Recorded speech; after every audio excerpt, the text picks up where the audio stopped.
What's up, guys? Today we're going to be going over the Geomag stabilizers once again. I've already made a video this episode going over this exotic and this build, but in Act 2 we got a new row of artifact mods that have completely upgraded this build and took it from being very strong, almost insane, to just absolutely broken now. And not only that, these artifact mods have opened up 2 new paths to take the build with 3 different exotic weapons. So jumping into the build, I'm not going to fully go over it again. I'm going to link my previous video in the description if you want to see it fully broken down. But it's going to be Geomag, which is all about ionic traces now, with electrostatic mind, and pairing that with the delicate tomb, which creates all kinds of ionic traces and jolts targets. Then mousing through the rest of the build, the fragments are important, but everything else is pretty much just what you want. I like to run an arc siphon to make orbs, obviously, then a special emerald finder and a special finisher, because all 3 of these different versions of the build are revolve around using your special like a primary. So make sure you get that special up and going. But the point of the build is between the delicate tomb, your fragments, and your subclass, you have the ability to create 3 or sometimes even 4 ionic traces per shot of the fusion rifle, and those will feed into Geomag to get your super incredibly fast. But now with the new artifact mods, the first one is going to be Elemental Siphon, where rapid final blows with a kinetic weapon or a weapon matching your equipped super create a elemental pickup that matches your super. So every 3 kills with a kinetic weapon will create a elemental pickup. Since we're on arc, it'll be ionic trace, and for the same reason, because we're on arc, every 3rd arc weapon final blow will create a trace also. And pick those up with the 6 kills give us like 20% of our super. But if we go ahead and boost this artifact perk, and we can boost it by unlocking like this second path of the vendor, and you have to rank up to 7 to get the Elemental Siphon boost, and select it in your tome and make sure to slot something to have it actually activated. And now with the boost, those elemental pickups will give us bonus super energy. So doing the same thing once again, picking up the 2 ionic traces, one from the kinetic, one from the arc weapon final blows. I have like 25% of my super now, so just eyeballing it, it's like roughly 2.5% more super per ionic trace. And honestly, with this build, with all the ionic traces, that will add up very quickly. Then the second artifact perk that is making the delicate tomb version of this build even better is going to be Limit Break, where casting a super while you're critically wounded or have an elemental buff matching your super element grants a period of increased super damage. So normally our Chaos Reach on Carl hits for 17,000, then while Red Bar or simply having Amplified will make our super do 30% more damage. And yeah, that's just straight up 30% more super damage all the time, and we get our super incredibly fast with this build.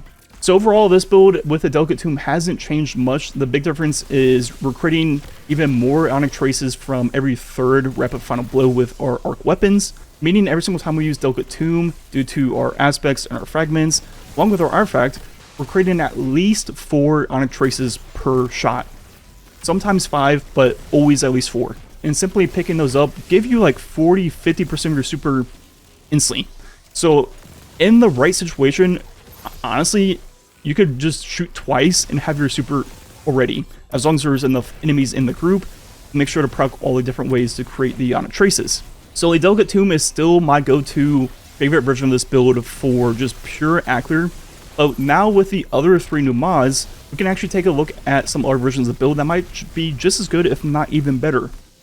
So starting off with the Coldheart, with exotic perk Cold Fusion, this weapon shoots a steady cold fusion powered arc laser, doing more damage the longer it remains on a target.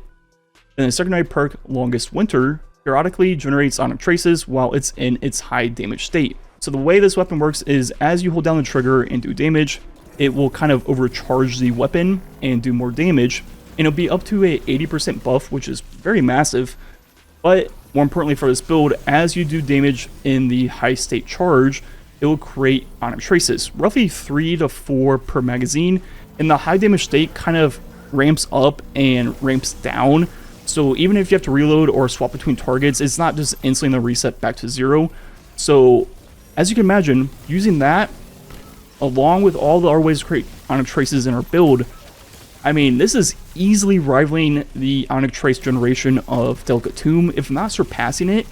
I think Delicate Tomb is still better for pure Ackler, but for everything else, this is just really neck and neck. And along with the other artifact mods we already showed off, This is now take advantage of the other 3 new ones. So we first have Overload Trace, pretty straightforward. We have Beam Medic, where Rapid Trace Final Blows will heal you and nearby allies. And this seems to be kind of random and delayed. It's kind of hard to tell what's actually going on. Usually Rapid means 3 Final Blows, but it's hard to tell because what happens is you get 3 to 4 or 5 Final Blows and stop shooting, nothing happens. A second later, you get a chunk of health. So it's like super delayed, or it's hard to tell how many kills you actually need to trigger it. And I'm not sure if it's bugged, but I mean, it does work. It's just kind of weird.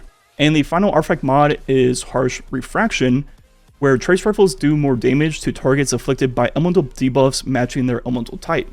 So looking at that with the Coldheart, this will be different for legendary, exotic, special traces, and a heavy trace.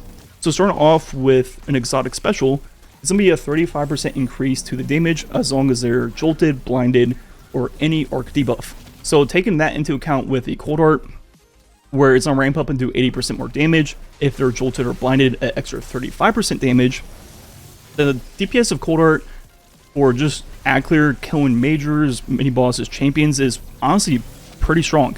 And given the Ionic traces from doing damage with the high damage state, you're going to be getting your super incredibly fast, almost as fast, if not even faster in Delicate Tomb. I think Delicate Tomb is better for group ad clear, but for harder content where you're not be killing a group of red bars as often, for example, the new seasonal activity where it's kind of like a boss rush, Coldheart seems to be a lot better because you can create those extra traces just from simply doing damage. And even though we don't have the great group ad clear of Jolt with the Delicate Tomb, the Coldheart is still really strong for group ad control, not necessarily clear, and that is because of our Fragment Spark of Beacons over amplified our arc special weapon Final Blows will create a blinding explosion. So when we get Final Blows with the Coldheart, everything nearby will become blinded, while with Delicate Tomb, they'll be jolted and die. With the Coldheart, they're not going to die, but they're still going to be blind, so you're still like controlling red bars and groups of ads nearly as efficiently. You just gotta follow up and kill them with something else. And when you get the first Final Blow and blind everything nearby, that feeds into the artifact mod, giving us 35% more damage to those targets that are now blinded. And it also gives a secondary effect to Ionic Sentry, the aspect which I wasn't a huge fan of initially, but I've kind of grown to like it a lot more, using it more so just as a way to build Bolt Charge and just charge my stacks of Bolt Charge. But in this build, with it doing a blinding burst when you first use it, you can more purposely use that to get the blinding going and trigger the 35% more damage for Coldheart. But overall, the Coldheart version of this build is really growing on me, and I think I like it more than Delicate Tomb in most content. And the final version of this build will be Microcosm, which is the only heavy trace rifle in the game. And this has the damage buff when your super expires, so that kind of makes a lot of sense in a very high uptime super build. For this, we need a different arc trace rifle. I'm using the Warlord Spear from Iron Banner. I haven't grinded the Guardian Games one yet, but they're pretty similar roles, so use whichever one you get.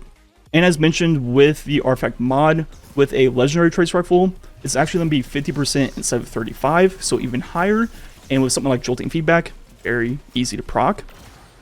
And with the Microcosm, instead of 35 or 50%, it's only going to be 20% if the enemy is jolted or blinded.